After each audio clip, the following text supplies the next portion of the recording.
What's up, everyone? John Rettinger from Techno Buffalo here with an unboxing of one of the most anticipated phones of 2011. This is the Droid Bionic for Verizon Wireless. It is the carrier's first 4G dual-core phone, of course being powered by Android. We first saw it debuted at CES 2011 in January. Since then, it's been delayed and reimagined. So let's go ahead and see if the Droid Bionic has been worth the wait.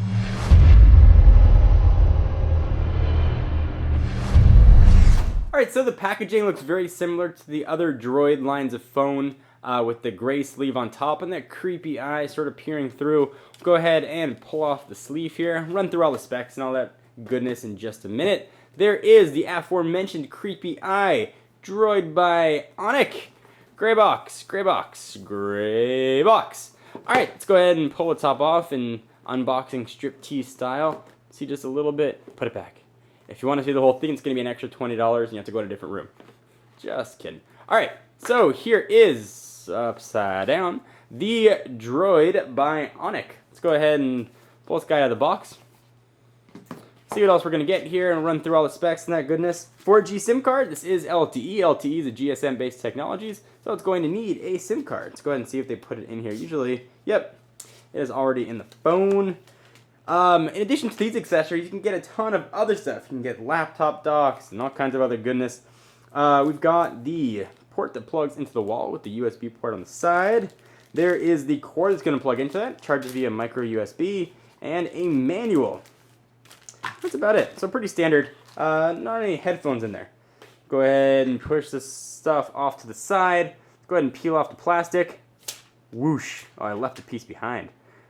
Get it off. There we go. Alright, I'm going to go ahead and power this sucker up and we'll run through the specs because there's a lot of specs here to go through. So hopefully it's got enough charge to turn on. Maybe it does. It looks like it might be dead. That's too bad. Power on. Not bearing well for the battery life already. Just kidding. Alright, so let me run through the specs of this guy and then I'll power it on and come back and show you what it can do. Alright, so we are looking at Android 2.3.4 Gingerbread, so one of the latest builds of Android, with Motorola's Don't Call Me Moto Blur on here as well. As I mentioned, it's the first dual-core phone that has sported LTE network on Verizon Wireless, and that is 1 gigahertz on each core. It's a TI OMAP processor. It also has 1 gig of RAM in here, so this guy is pretty much what a computer was a few years ago. Screen-wise, it's a 4.3-inch screen with a resolution of 540 by 960. That qualifies as QHD or Quarter HD with Corning Gorilla Glass. So you put this in your pocket with your keys. You're not going to scratch it up. On the back, 8-megapixel camera with autofocus, LED flash, of course, and that can shoot full 1080p HD video. So don't need to bring a camcorder with you when you go out and about. Front-facing camera on the front, obviously, for video chat and taking your sexy Facebook photos. You hold it out to the front, boom, and snap your picture. 32 gigs of memory, 16 internal, and there should be a 16 gigabyte card lurking in here. Of course, you can up that to 32 gigs. I feel like the Micro Machine guy, the way I'm talking. Of course, support Adobe Flash and all the rest of that goodness. I'm going to set you back about $300 on a 2-year contract. So, what do we have on the phone? We've got 4 capacitive buttons, menu, home, back, and search. That sort of droid chin that we've come to know or love or loathe, depending on which camp you're in. On the left-hand side, HDMI out, and the charging port for micro USB. On the right-hand side, very well-pronounced volume up and down rocker. On the bottom, there lives a microphone, nothing else. On the top, on the left-hand side is a power and lock button. I prefer when it's on the right, but that's just me. 3.5mm headset jack. You can see there's a little bit of a chin here. The chin is on the front, sort of reminiscent, I guess, of the Droid X. On the back, soft touch, so it feels pretty nice in the hand. There's the camera we talked about, speaker grill, and all of your branding. Got Verizon, LTE, with Google. The phone's not very thick. It certainly feels solid in your hand. I like that soft touch feel. I prefer when the back is sort of a metal type accent, but this really does feel quite nice. Let me go ahead and pop this sucker off, take a look at what else we're going to have, and maybe there's a tab I got to pull to get the battery to work. We'll try this live on camera. So here is the battery, and it's a gargantuan battery. I can pull it out of there. Try it. Come here. Battery. Battery. There we go. Let's check the size of this battery. 3.8 volts. Where is the, there it is, 1,735 milliamp hours. It's big, but it's also very thin. You can already see the comments about that one down below. There's where your SIM card's going to live, and there's where your micro SD card's going to be. So let's go ahead and put some charge into this guy. No offense to the Droid charge, and look around.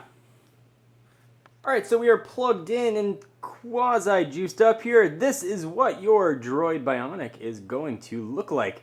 First, you got some 3D animations, and of course, in the full review, I'll walk you through everything. This is just really the first time I've turned the phone on here. And the thing is snappy fast. You'd expect that, I guess, from a dual-core processor and a gig of RAM. Man, this thing is blistering. Alright, let's take a look at some of the stuff you're going to get on your phone.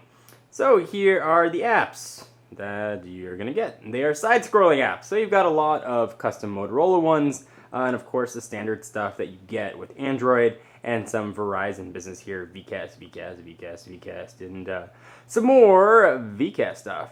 3D animations there. What is that logo? Is that a camera? It looks like it is a camera. So that's how you snap pictures. Yay. All right, let's go ahead and exit out of here. Take a look at the browser.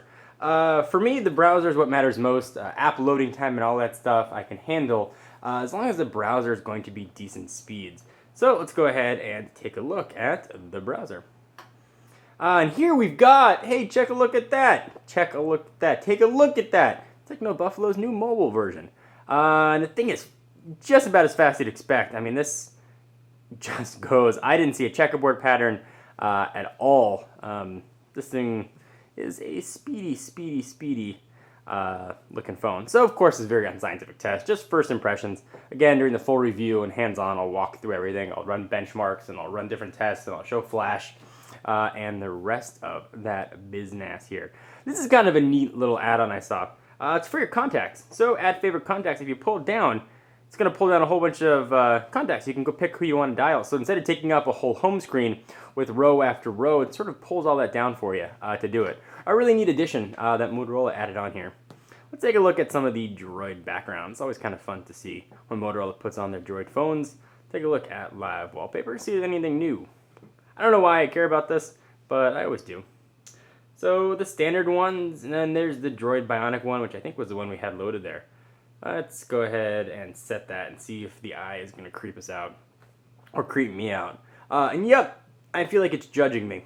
So you can change that if you want. This has been a very first look and quick look at the Droid Bionic, Verizon's first dual-core LTE phone. It's available now for 300 smackaroos on a 2-year contract. I'm John Rettinger from Techno Buffalo. Be sure to check out the website for all of your tech news, and I'll see you in the next video. Bye.